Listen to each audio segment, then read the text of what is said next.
Hello friends, the only flower চ্যানেলে স্বাগত জানাই। আজকের গাছ হলো গোলাপ। দেখুন গোলাপ গাছে এরকম নতুন নতুন পাতা এবং গ্রোথ আনার জন্য কোন খাবার দিতে হবে।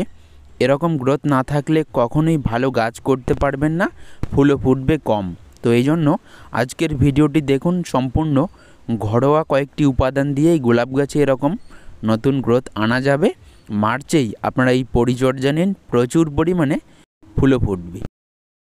মার্চ এপ্রিলে গোলাপ ফুটে প্রচুর পরিমাণে গাছগুলোতে, কিন্তু এই সমস্যাটি যদি আপনাদের থেকে থাকে, ধরুন পুরনো গাছগুলোর গ্রোথ হচ্ছে না, তাহলে খাবার দিতে হবে গাছে। দ্বিতীয়ত, গোলাপ গাছের যে কাজটি প্রতি মাসেই একটু করে করতে হয় সেটা হলো কাটাই ছাঁটাই। বন্ধুরা, সব পূর্ণ এবং ডাল হার্ড পূর্ণ করার ফলে কিন্তু নতুন কুশি বাইর হয়। তো দেখুন, আমি যেমন এই পুরনো ডালগুলোকে কেটে দেব এবং এর পাশাপাশি শুকনো ডালগুলোকেও মাঝের মধ্যে কাটতে হবে। গাছে ফুল ফোটার পর যে কুড়িগুলো রয়েছে সেগুলোকেও রাখবেন না। এই কাটিংটি করার ফলে গাছে 60% নতুন ব্রাঞ্চ ছাড়বে। তো দেখুন বন্ধুরা, আমি এই ডালগুলোকে কেটে দিলাম, এরপর এই গাছটিতে খাবার দেব।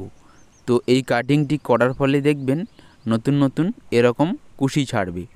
তো এই গাছে এ সময় খাবার কীরকম দিতে হবে তা অবশ্যই দেখাবো। তার আগে দেখুন, এই নিয়মে টবের ওপরের মাটি একটু খুঁড়ে দিতে হবে আমাদেরকে।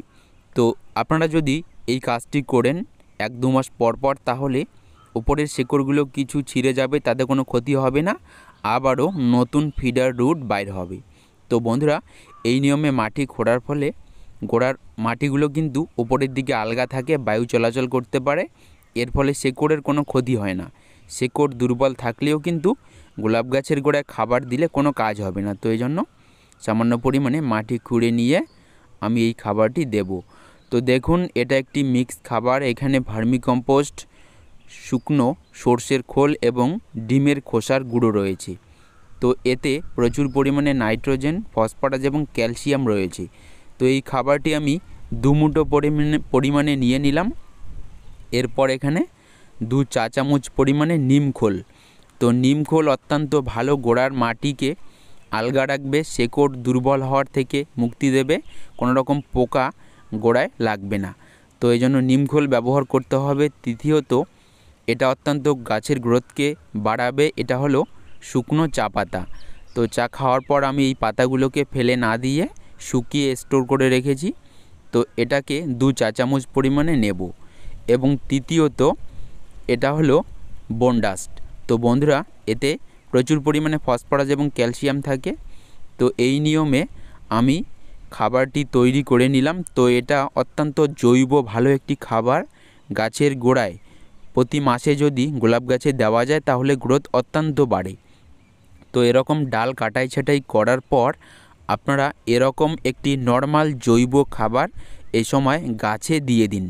ধরুন আপনাদের পুরনো গাছগুলো দীর্ঘদিন গ্রোথ হচ্ছে না, কিংবা নতুন গাছ গ্রোথ হচ্ছে না কোনো প্রকারে, তাহলে প্রথমে ডাল সব পূর্ণ করে নিয়ে এই মিক্স খাবারটি দিয়ে দিন।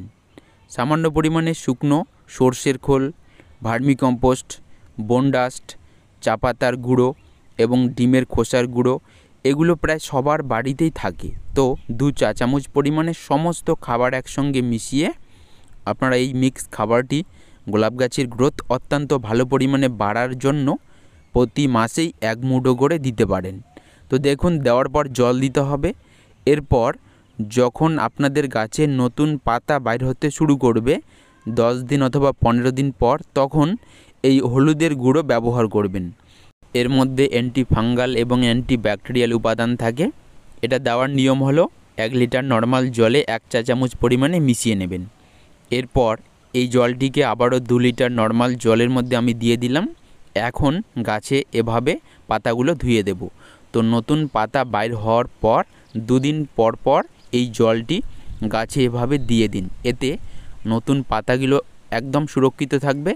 আবারও দ্বিগুণ পরিমাণে এই জল দেওয়ার ফলে কুশি ছাড়বে। তো বন্ধুরা, এই টিপস খুবই গুরুত্বপূর্ণ, অবশ্যই ট্রাই করে দেখুন। এরপর নতুন পাতা বাইর হওয়ার পর এই গাছগুলোতে একটি কীটনাশকও দিতে হবে, কারণ এরকম নতুন পাতা দেখবেন কুঁকড়ে যায় খুব কম সময়। এই জন্য কাকা অথবা কনফিডার ব্যবহার করুন, দেখবেন পাতা কোঁকড়ানো থেকে মুক্তি পাবে গাছগুলো। এই নতুন কুশিগুলোতেই কিন্তু প্রচুর পরিমাণে গোলাপ গাছে কুড়ি আসে। তো এটাই হলো গুরুত্বপূর্ণ টিপস, ঘরোয়া উপায়ে এই খাবারগুলো দিয়ে যান।